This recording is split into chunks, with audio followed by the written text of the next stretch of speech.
This is The Reality.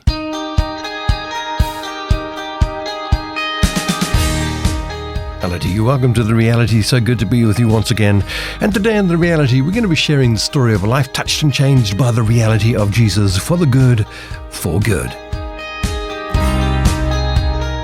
I'm Dudley Anderson, and it's really my pleasure today to speak to the son of respected cricketer Peter Pollock and nephew of the legendary Graham Pollock, no less than Shaun Pollock. Shaun went on to make a name for himself as one of the finest all-rounders to represent South Africa in cricket. In July 1991, the ICC reinstated South Africa as a test nation and authorised the playing of their international matches.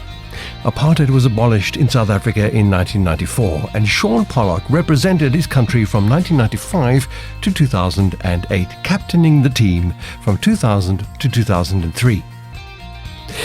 Shaun is joint 10th in the all-time best ever bowler ratings in the LG ICC. He has taken over 400 wickets and at the time of his retirement was one of the only 6 players to have scored 3,000 runs and taken 300 wickets in test matches. On the 11th of January 2008, Shaun announced he was retiring from international cricket and now works as a TV commentator for the sport. Shaun is widely regarded as one of the greatest fast bowlers and all-rounders of all time. More than all of his achievements in his sporting career, however, Shaun considers his faith as his greatest accomplishment. I'm not saying for one moment I got everything right, but I had the influence of my Christianity and my faith and my belief. You know, just having the slight balance to realize that there is more to life than whoever wins or loses this cricket game. For me, growing up, I wanted to be a sports person. Cricket was the one I was best at, so it looked like a natural progression. But, you know, when it comes to my career, I just know I wouldn't have been able to achieve what I did if it wasn't for having Jesus in my life. Today, it's my privilege on The Reality to speak to Shaun Pollock.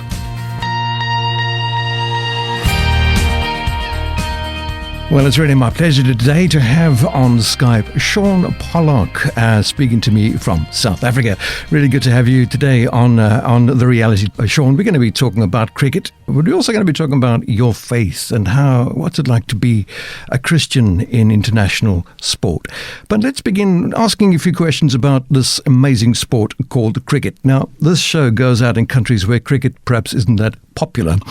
It can be quite a complicated sport. How does cricket, for example, compare to baseball? Yeah, you're making me think. There was once that I think it used to be hanging in my dad's pub way back in the day about trying to explain cricket to a foreign visitor. Not the easiest concept to do. Yeah. But I suppose in many ways you look in. You've got from an American perspective, you've got a pitcher. We're the bowler. You've got the batsman who obviously try and hit the ball out the ground and get home runs, whereas our batters just try and stay for a longer period, accumulating runs. But I suppose it's as simple as, you know, we try and hit the stumps over or trap a person in front of the stumps. In baseball, they try and pitch it and make sure it goes over center plate or whatever it's called. And, you know, it's all about getting the batter out and using your fielders and your ability to pitch. It's the same in cricket, getting the batter out, using your fielders and your ability as a bowler. Yeah, and cricket is a very statistical game. You know, you're a commentator now, we can talk about that in a minute, but, you know, when I watch a game and listen to the commentary, it's full of stats. Tell us about that. Yeah, well, cricket, the funny thing about it is a team game, and it's similar to baseball in many ways where although it is a team game, it's very much an individual game because, you know, your baseballers, I don't know what the pitching rates are or your hit rate or all those kind of things are very important. Statistically, cricket is also about that because, I mean, there are statistics. You can come home and say, oh, how did you play? I say, oh, no, I did all right. And say, well, what were your bowling figures and how many runs did you get? Yeah. And that tends to give a better reflection of how your day went than actually how you actually played. Whereas if you go and play a soccer game or football game, you know, you can come back and, how did you play? No, it was good. I helped the guy score a goal, but the rest of the game could be pretty average. And there's no real statistics, although they're probably becoming more statistical as they go along about assists and yards run and passes completed. But it wasn't always the way, whereas cricket has always been about statistics. Yeah. Do you think sport generally is becoming more scientific? I have no doubt. I think even the technology that's come into sport, wanting to get the correct decisions, looking for that little edge that you can get, the little 1%ers is often the word that's thrown around dressing rooms, like how can you get that 1% fitter, or how can you be that 1% faster, all just to get this little advantage. I remember reading the book from Lance Armstrong, and he was talking about how he used to weigh absolutely everything that went onto his bike and was trying to find a milligram or gram that he could deduct because that would make him better. And I think all sports are heading that way. And sometimes it's a little bit, when I say, I don't know, maybe disappointing, I think sometimes the flair is taken away. They're trying to create robotic kind of individuals. Whereas I think part of the entertainment and the reason why we love sports so much, I mean, it's the best form of theatre. There's no scripts involved. You never know what you're going to encounter on any given day. And part of that panache, if you want to put it that way, is the fact that there is that human element and people can bring their personality to their performance. Yes, I certainly agree. It becomes, as you say, a bit sort of robotic. And so our encouragement, really, Shaun, your encouragement to young sportsmen is to put your heart into it and be yourself, yes? Yeah, for sure. I mean, when I look back at my career, you also got to understand, I mean, I give talks to younger kids, and, there's different things. You've got to have a foundation. You've got to have the fantasy to believe that you can go on and do it. You've got to have the focus. You've got to have, so the game plan to be able to set out how you're going to do it.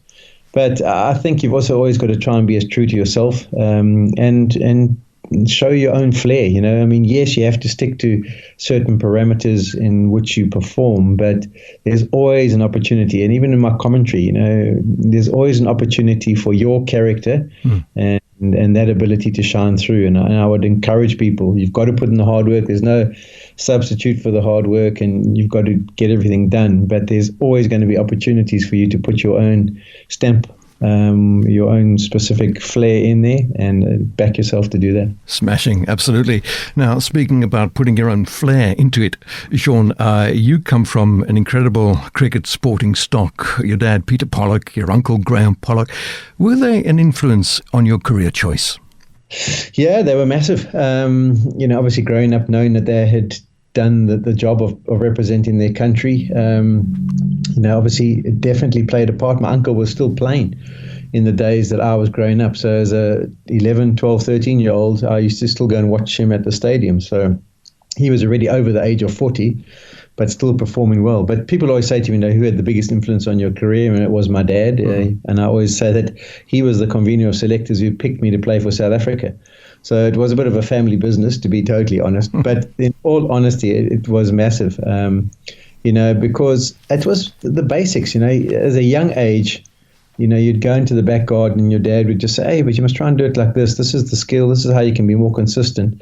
And then he'd let you get on with it. And as in many things in life, most things in life, if you just get a good ground and if you get good basics, there's a real opportunity that if you apply hard work and, really reach for the stars, that you can be successful. But there's very few people who haven't had a good ground, haven't had good basics that are able to be successful in a particular area. Yes, absolutely. And there's competition too. You faced the competition of other youngsters on the selection criteria to being selected. So how do you face that opposition? How do you put yourself forward without, being too forward? Yeah, I think it was always like a hard one. It's like, do you get too competitive? Is it good to be too competitive? And I mean, I just think I was blessed with a talent, and I try to nurture it as best I possibly can. So that meant making certain sacrifices and going about things in a certain way. So, for example, I've never drunk, and I've never smoked. That was just persona non grata for me, because I felt like that might influence my possibility. And not that I've got anything against people who have a glass of wine or beer or anything like that, but for me, I just believed that was the path I needed to walk. And from an early age, I was competitive. I probably had to knock back that competitive a little bit to say, listen, you don't have to win at all costs, as I went through my career. But I had that desire to put my best foot forward, proud of performance. and to try and do as best I possibly can. So I think it is a fine balance. I think the key for me would be the fact that I felt like through my career, I'm not saying for one moment I got everything right, but I had the influence of my Christianity and my faith and my belief to try and keep things in perspective. So yes, I was going out there to try and win and trying as best as I can, but also, just having the slight balance to realize that there is more to life than whoever wins or loses this cricket game. and that that's where you need to be sort of putting yourself from a standard perspective of trying my best, but keeping it all in perspective. Absolutely. Now, Shaun, you came to fore way back in the 90s, mid-90s. South Africa was in a bad place before 1994 with apartheid. The whole political scene in South Africa, as it is today, influenced the sport. It's such a sad reality, this politics in sport, as with the Football World Cup, just seems to get in everywhere, doesn't it? So a young person coming to fore, do you advise them to get into politics? Should they, get onto one or other side of the argument? How do they handle that? Yeah, I think it's such a difficult one. I mean, ideally, in the ideal world, you wouldn't want politics to be a part of it at all. You just want everyone to get on, try and put their best skills forward. But as in life, everything's influenced from different avenues, and it is a hard one. I think it's the key to it all is just to get an understanding. As a young kid, I must have, when I first came through looking to start playing for South Africa, my understanding of apartheid was very limited. My understanding of what had gone before me was very limited. Yes, we'd had some discussions, but only as you progress and you become more involved, you get an understanding, and watching these other people from different walks of life come into your team, and they tell stories about their upbringing and what they had to go through or didn't have to go through. So my thing would always be just really get an understanding about the politics, have an understanding about different people's point of views. Unless you're passionately involved or have a strong belief in a particular kind of mindset, then, I wouldn't say get too involved. But I think you do have to have an understanding just to be able to keep things in perspective and understand where people are coming from. But for me, I've never been massive. Even the political games that people play in companies, it's not only in sporting teams, what goes on behind the scenes in order to get certain people selected or get people promoted in businesses. It's a difficult one because unfortunately, there's a lot of people who've been successful by following those roads. But I think if you're always true to yourself, in the end, it can make things a lot easier to deal with. Absolutely. Be true to yourself. We said earlier, give it all you've got and be yourself, in your sport and in your career. Speaking of which, Shaun Pollock, what's your personal highlight of your career? Yeah, it's always a difficult one. I think your debut, to be brutally honest, as a kid, we all have dreams. We all sit there in bed at night or sit in front of a TV set and watch the sport or watch whatever you think you're interested in. And your dream is to one day be on the stage or be in a position where you can be that kind of person. So for me, growing up, I wanted to be a sports person. Cricket was the one I was best at, so it looked like a natural progression. But when it comes to my career, I just know I wouldn't have been able to achieve what I did if it wasn't for having Jesus in my life. You're listening to The Reality, produced by Sheer Reality. Listen again at sheerreality.net. This is a listener-supported radio ministry, and we depend on you, the listener, to help us produce these programs, touching lives around the world. To become a vision partner of Sheer Reality, go to sheerreality.net and click on Become a Vision Partner. That is, become a vision partner at sheerreality.net. Thank you for joining us. It's so good to have your company. I'm Dudley Anderson, and this is The Reality, a half-an-hour talk show talking about the reality of real life as found in Jesus Christ. The Reality is all about the reality of walking with Jesus Christ. Today on The Reality, we're speaking with international cricketer Shaun Pollock. Shaun shared a little bit about his incredible sporting career of cricket and how important it is to be true to yourself in whatever you do in life, no less in sport. Sport is, however, becoming more and more robotic, dare we say, or technological in the 21st century. Shaun has said that no matter what happens in the sport, we need to put our heart into it. And I think that applies to all matters of life, in whatever career you're called to do and to do it with all your might as unto Jesus, for that is what the scriptures encourage us to do. Sport is also becoming very political, and Shaun has reminded us to develop an understanding of world affairs, but especially understanding of the opinions and the feelings of fellow sportsmen. Shaun Pollock has achieved a great deal in his chosen sport as a cricketer, but he said to us, "When it comes to my career, I just know that I would not have been able to achieve what I achieved if it wasn't for having Jesus in my life." Let's find out more as we speak to Shaun Pollock today on The Reality.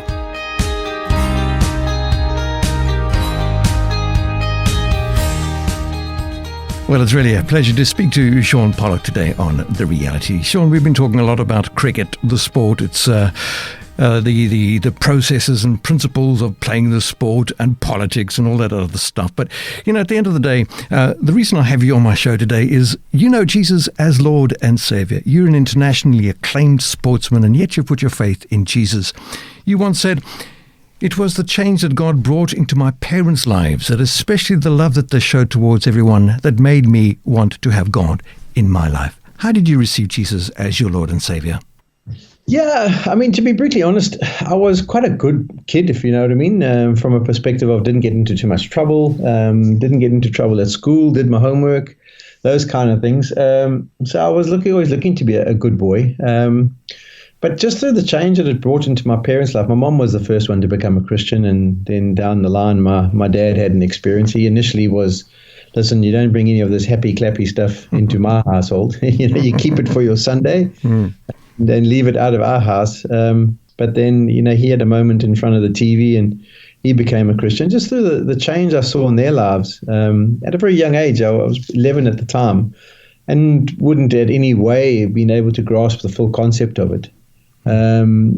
But, from the way I heard them speak, the change I saw in their lives, I just realized that was the influence that I wanted into my life. And a lot of people look at Christianity and say, "Oh, well, it's a kind of a crutch, it's for people who can't kind of cope and they need that influence in just to help them to sustain." Well, I would say the complete opposite. It was my source of strength. It kept everything in perspective, as I've mentioned earlier in the interview. It gave me an understanding, a desire to want to perform as well as I could, because I realized that the talents weren't something I'd done. It's a blessing that I'd been given from God. I always used to look at the footprints in the sand, and you go and it talks about why is there only one set of footprints, and that's when I carried you. And when I look back at my career, people would say, "Oh, it's a coincidence," but I would say, no, it's God having his hand on my career and my walk. Like my debut in the one-day international arena, I'd never got 4 wickets for Natal, and I'd never made 66 not out, and I did that on my debut. I go to Warwickshire and I'm the pro there for a year, so that's on the county circuit in England. You're the one and only international pro that they have. The rest of the teams, all locals, and you walk in there in your first game, you get 4 wickets and 4 balls. So it's like that just settles you in and calms everything down and eases you in. So, yeah, you just look back and there's no doubt that I had so many blessings along the way. And the way I tried to be, I tried to be a real consistent individual. So consistent on and off the field, consistent in performance, consistent about the way I conducted myself. And that was through having Jesus in my heart and having an understanding for it. So you're playing an international game, I don't know, perhaps against Australia, and it's a real humdinger, a real toughie. So you're out there and you're running towards the wicket. Obviously, you're only thinking about bowling. But there must have been a point somewhere in that game that you said, "Jesus, help me." Did you do that? Oh, often. When we were playing the big games, it was reading extra scriptures, saying extra prayers before you went to the ground, all those things. I did always have an understanding that, well, what happens if the opposition have got even more Christians in their team?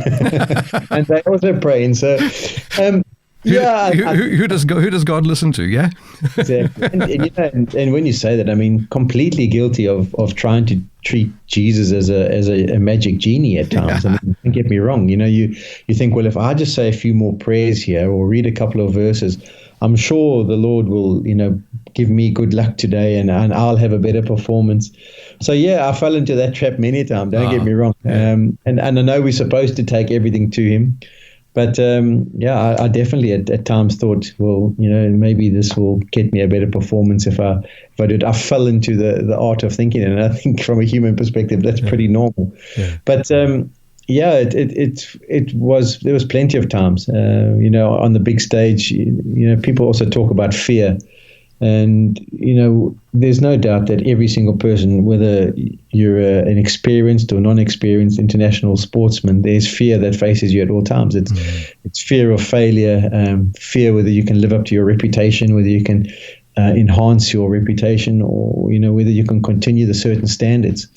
So those are fears that you deal with. I mean, even fears of being physically injured, the game of cricket, people bowl at sometimes at 160 kilometers an hour, and it's not like baseball where it's supposed to go into a particular area. It can come at your head, and they're allowed to do that. So you have all those fears that go along, and there's often times where you feel very lonely. And I think that's the hardest place to be in international sport, where you feel like you don't have any options, you don't understand what you need to do to be successful in the situation. And that's when there's no other option but to get on your knees and pray and ask God to try and give you a clear plan. And that's the thing about the relationship with Jesus is He's not only in it for you coming to church on Sunday. He wants to be part of every single decision you make. Spot on, absolutely. And I suppose sport is competitive. So you're competing against another team. And as you rightly said, they may have Christians competing against you, and you're both praying, Lord, let us win this game. But at the end of the day, Shaun, the scripture says, whatever you do in word or deed, do it as unto the Lord and with all your might. I always say, God has not called you to be more than you are. He's called you to be all that you are. And isn't that something on the sports field, indeed, in business, at home, in a relationship, in church, that we should have in mind? We want to give it all I've got. Therein is excellence. Yeah, I mean, you strive for perfection and you can never get there. Only God can be the perfect person. But if you strive for that perfection along the way, you'll bump into excellence. That's what I've always tried to strive to do. And there's no doubt about that. God wants you to be the best version of yourself. He doesn't want to be anyone else. So the more you spend time reading and praying, the more you get to understanding what the best version of yourself is. And I think, when I also talk to the kids, there's a massive drive in the world today where people will have seminars and whatever it may be to create this self-confidence or this self-belief in yourself, to be able to go and impart whatever you want to do on the world. And I buy into that. I mean, there is obviously an element of self-confidence and self-belief that you have to create, but there's an even better one for me, and that's the God confidence. And when you know that God's in your plans and you submit your dreams to Him, you can walk knowing that He's walking with you. And that God confidence is much better than any self-confidence that can be taught through books or seminars. Yeah. It's the creator of the universe who's walking the path with you.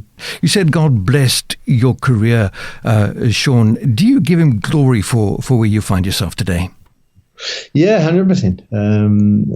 There's no ways I could be where I was or have had the career I had if it wasn't for Him in my life. So 100% I give Him the glory. And as I say, I also, you do think you're pretty special at times. You think, well, look at me, I'm performing like this and doing these kind of things. But I think the key to the Christian faith is understanding that you are blessed and that your talents that you're given are on loan. There's plenty of those scriptures where we talk about the talents given to the individuals and what do they do with them.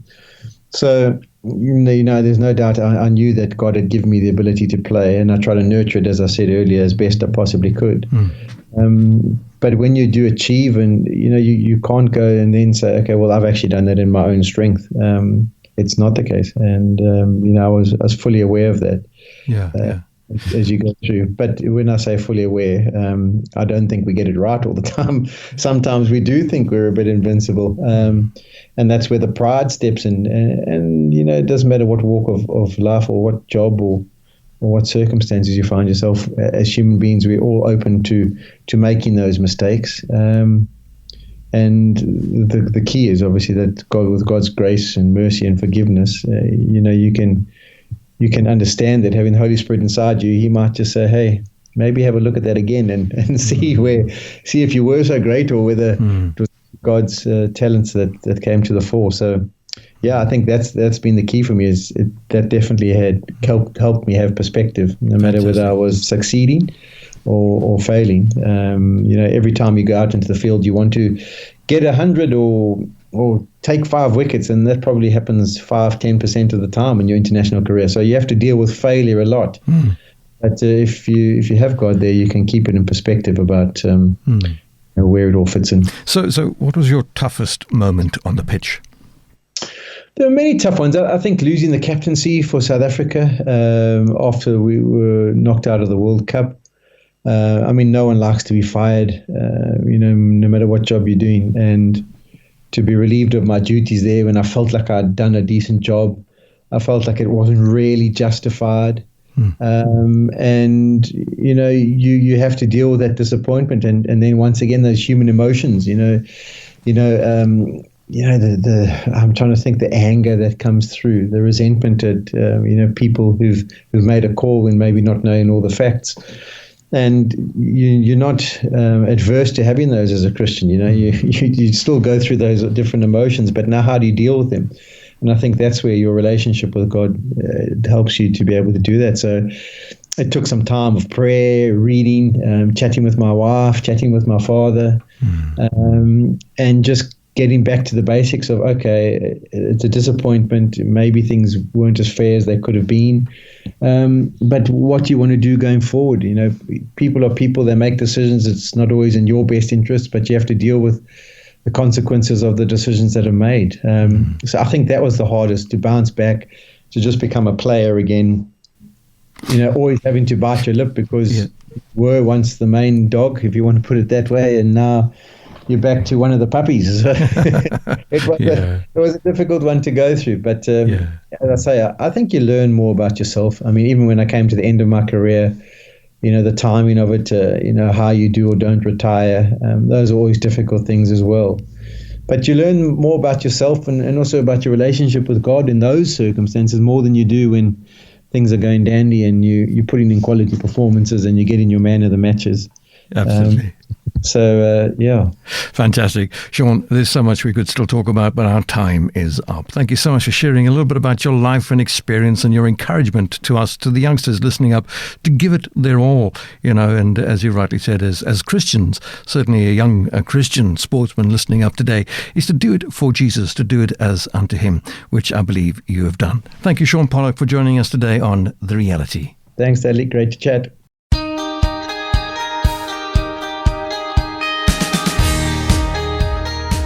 Well, it was really my privilege today to speak to Shaun Pollock. What an amazing guy. If you'd like to know more about what we've been speaking about, please do drop me an email, dudley@surereality.net. The Reality is produced by a listener-supported radio ministry called Sure Reality. And with your financial support, we can produce these radio programs to impact lives around the world. So please consider partnering with us.